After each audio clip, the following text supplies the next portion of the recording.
Uy, isa mo Lods, pinag-aabag sa'yo kanina pang umaga oh. Na 1v1? Oo. Kanina pa umaga. Ah, shit na sa'yo yan. Ay boss, kanina ka pa dyan? Kanina pa ako dito, idol. Gusto nakita ang labanan. Kanina pa ako dito umaga.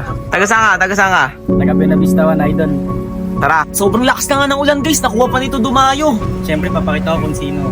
Hindi ko alam guys kung bakit nakatalikod to habang naglalaro. Siguro tinatago niya yung cellphone niya para hindi ko makita. Doon siya nagkakamali dahil kabisado ko na ang buong mapa. Pagtama ng sibat ko nung early, nagsabayan agad kami. Naisip ko lamang ako kasi naka-inspire ako, siya naka-sprint lang. Pero bakit ganun? Ako pa yung napas lang. Hindi, labis akong nangihinayang pero siya seryoso pa rin at kalmado lang. Habang ako hindi mapakali na para mang may kulang. Sinurpresa niya pa ako sa puntong ito kasi habang nagdidip ako ng minions, biglang tumalon sa harapan ko. Malakas ang loob niya kasi naka-winchalat na pala. Di ko tuloy alam kung saan ako pupunta.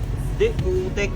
0 to na nga pala yung score ko at talagang ako'y naiirita na. Lalo na nung tumipi-tipi siya. Pero kahit na ganoon yung inis ko, hindi ko pinahalata. Ang ginawa ko, dumampot ako ng kaunting polvo para yung init ng ulo ko ay medyo lumaylo. Alam kong bumubelo lang siya sa pagkakataong ito. Akala niya siguro hindi ako handa sa mga ganito. Pinatulog ko sa bato at pinagpahinga ko ng ilang segundo. Kung makikita nyo sa kanyang itsura, wala man lang siyang reaction sa kanyang pagkabura. Yun naman pala, may pinaplano na. Kahit payapa ang sitwasyon, bibigyan niya ako ng atensyon. Hindi ko siya pwedeng takbuhan kaya ginawa ko na ang nararapat at naaayon. Binalikan ko siya pero kapalpakan ang naging resulta.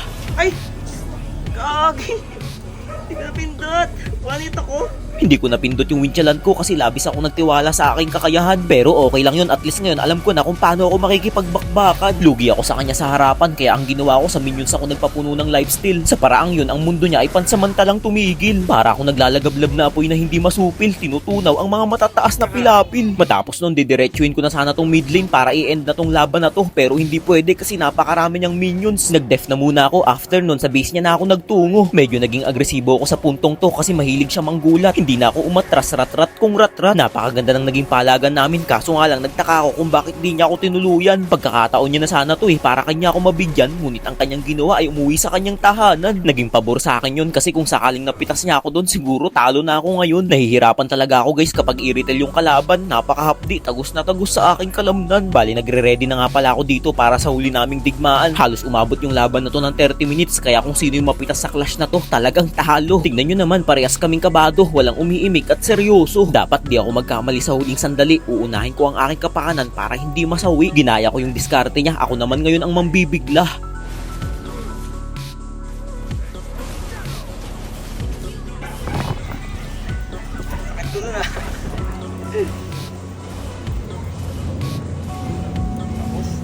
Nice game. Lakas mag-i-retail guys.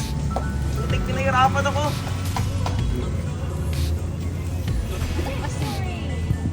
Lakas.